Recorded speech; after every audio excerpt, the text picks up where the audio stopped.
امام احمد بن حنبل رحمۃ اللہ تعالی علیہ کے دور میں ایک واقعہ یہ ہوا کہ آپ تک یہ بات پہنچی کہ آپ کا ایک اسٹوڈنٹ ہے، وہ روزانہ رات میں ایک قرآن کو مکمل پڑھا کرتا ہے۔ ناظرین، جیسا کہ حدیث پاک میں بھی ہے کہ قرآن جو ہے وہ یعنی بہتر یہ ہے کہ 7 دن میں پڑھا جائے، اور اگر کوئی بہت پڑھتا ہے تو 3 دن سے کم میں نہ پڑھے۔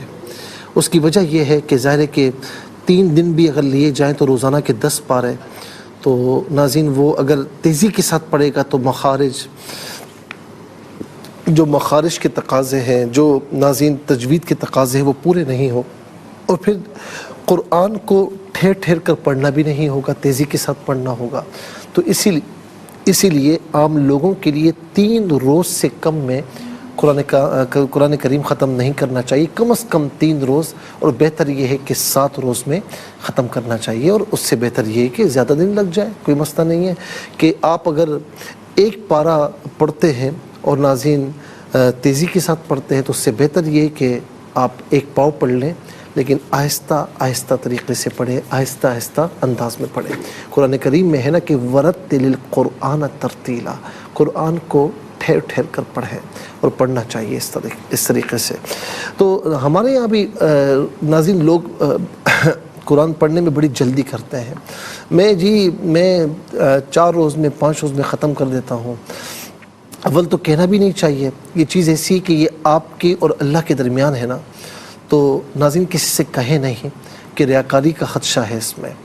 اچھا، اسی طریقے سے ناظرین نماز تراویح میں ہم 5 روز یا 6 روز اس لیے منع کرتے ہیں کہ ایک علیحدہ سے قرآن پڑھنا اور ہے، تراویح میں قرآن پڑھنا یہ اور ہوتا ہے، اس کے تقاضے ہوتے ہیں۔ تو اسی لیے ناظرین اس میں تو ہم یہ بھی منع کرتے ہیں کہ 5 روزہ 6 روزہ اس میں، اور 3 روزہ، تو اس میں ناظرین کوئی چیز ملوث خاطر نہیں رہتی اور الفاظ کھائے جاتے ہیں، تو اسی لیے ہم منع کرتے ہیں۔ تو بہرحال ان کے دور میں یہ ہوا کہ اب تک یہ بات پہنچی تو آپ نے اسے سمجھانے کی ٹھانی، اسے بلایا اور ایک بات کہی کہ یہ بات صحیح ہے کہ تم روزانہ ایک قرآن کریم رات میں مکمل کر لیتے ہو؟ اس نے کہا جی استاد جی بالکل ٹھیک ہے۔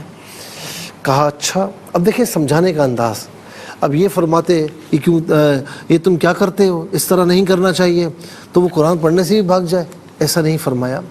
فرمایا کہ اب تم کل پڑھنا نا، تو کل اس طریقے سے پڑھنا گویا کہ میں تمہارے سامنے بیٹھا ہوا ہوں اور تم مجھے سنا رہے ہو۔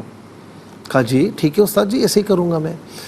اب دوسرے دن یہ ہوا ناظرین کہ جب اس نے یعنی رات گزری اور صبح کو وہ امام احمد بن حنبل علیہ رحمہ کے پاس آیا، تو آپ نے پوچھا کہ صاحبزادے کیا پڑھا آج؟ کہا استاد جی چونکہ آپ میرے استاد ہیں، تو ناظرین اس نے یہ سمجھا کہ استاد میرے سامنے بیٹھے ہوئے ہیں، میں ان کو سنا رہا ہوں، تو بڑے خشوع اور خضوع کے ساتھ استاد کی عزت کو ملحوظ خاطر رکھتے ہوئے بڑے اچھے انداز میں اس نے پڑھا۔ تو کہا کہ استاد جی 10 پاروں سے اوپر نہیں ہوا، بس 10 پارے ہوئے۔ بولا اچھا ٹھیک ہے۔ اس کے بعد یہ ہوا کہ کہا کہ اب جو تم پڑھنا نا تو اس طرح پڑھنا کہ جسے حضور نبی کریم صلی اللہ علیہ وسلم کی بارگاہ میں تم تلاوت کر رہے ہو، تو ان کو ملحوظ خاطر رکھتے ہوئے پڑھنا۔ کہا ٹھیک ہے استاد جی۔ رات گزری، اس نے یہ تصور کیا کہ حضور نبی کریم علیہ السلام تشریف فرمائے، آپ کی بارگاہ کا ادب، پھر قرآن آپ کو سنانا، تو ناظرین بڑے خشوع اور خضوع کے ساتھ سنایا، یعنی سنانے کی کوشش کی۔ جب صبح آئے تو آپ نے پوچھا، تو کہا کہ استاد جی حضور نبی کریم علیہ السلام کی بارگاہ میں ظاہر ان کی بارگاہ کا اتنا ادب ہے، خشوع و خضوع ہونا چاہیے، تو میں ایک پارے سے زیادہ نہیں پڑھ سکا، ایک پارے سے زیادہ نہیں پڑھ سکا۔ کہا اچھا اب تم ایسا کرنا کہ اب جب پڑھنا تو اس طرح پڑھنا گویا کہ تم اللہ تعالیٰ کی بارگاہ میں پڑھ رہے ہو۔ ناظرین و سامعین جب وہ رات گزری، صبح آیا، کہا کہ صاحبزادے کتنا ہوا؟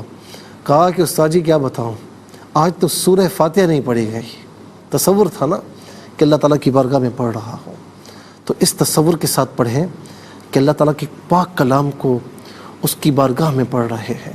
ناظرین و سامعین پھر مزہ کچھ اور ہوتا ہے، پھر مزہ پھر اس طرح ہوتا ہے کہ خود بھی آپ کو پڑھنے میں لطف آئے گا، اور یہ قرآن، اس کے الفاظ، اس کے حروف آپ کے دل میں اترتے چلے جائیں گے۔ آج نماز جمعہ بھی ہوئی، جمعۃ المبارک کا دن ہے، اللہ تعالیٰ سب کو مبارک فرمائے۔ آج کے دن کے صدقے میں یہ عہد کیجیے کہ قرآن پڑھیں گے بھی، اور قرآن کو ٹھہر ٹھہر کر پڑھیں گے، اور قرآن کو اس انداز میں پڑھیں گے گویا کہ اللہ تعالیٰ کی بارگاہ میں ہم سنا رہے ہیں۔